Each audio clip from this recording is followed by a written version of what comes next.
Just because you've told your story doesn't mean you have to keep talking about it. Hello, y'all. I'm Dianna-Brianne. So one day I was talking to someone and they had shared their story of their life and chapters, and they shared all of it pretty much, different aspects of their life. And they had moved on from it. And, they don't talk about it anymore. They don't bring it up in social conversations or anywhere. It's just a non-issue. When we've been through things in life, sometimes we choose to share it. Whether it's initially or later on, we choose to share it. And sometimes we choose not to share it. It just all depends. But if we've chosen to share it, that doesn't necessarily mean that we keep talking about it and going on with it, and that everywhere we go, we need to bring it up again. Often people let go of their story then. Sharing your story often brings freedom of being able to let it go.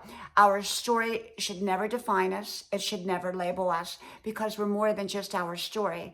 And we're more than just a chapter in our story or chapters.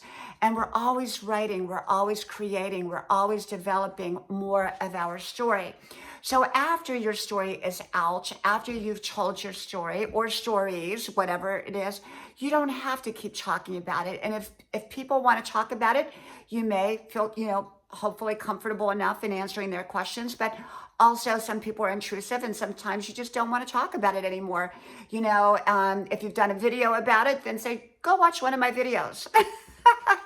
Or something like that. So remember, you don't owe it to other people to keep talking about it or keep bringing it up or to label yourself or anything like that. Your story is just part of who you are. It's part of you, but it's not who you are. It's part of your journey through life. And we all have stories. And I've seen so many people hide their stories, or it's not so much that they needed to share it, but they're afraid of their own story, whatever it happens to be. I grew up around people that had so many secrets, and I've known people throughout my life that had so many secrets that were just kept everything so hidden and bottled up in who they were. And it doesn't mean that they needed to go out and make a video about it or shout it out to the world, but it also meant that they were holding on to it and they were afraid of it.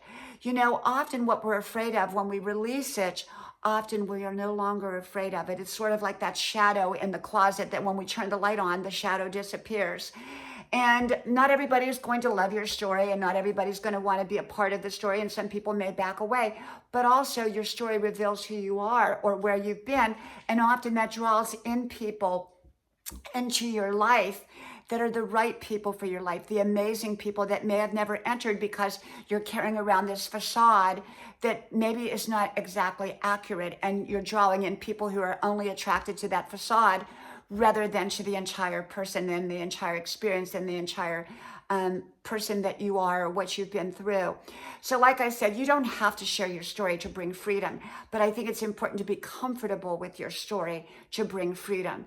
And sometimes that can take time. It can take a lifetime for some people.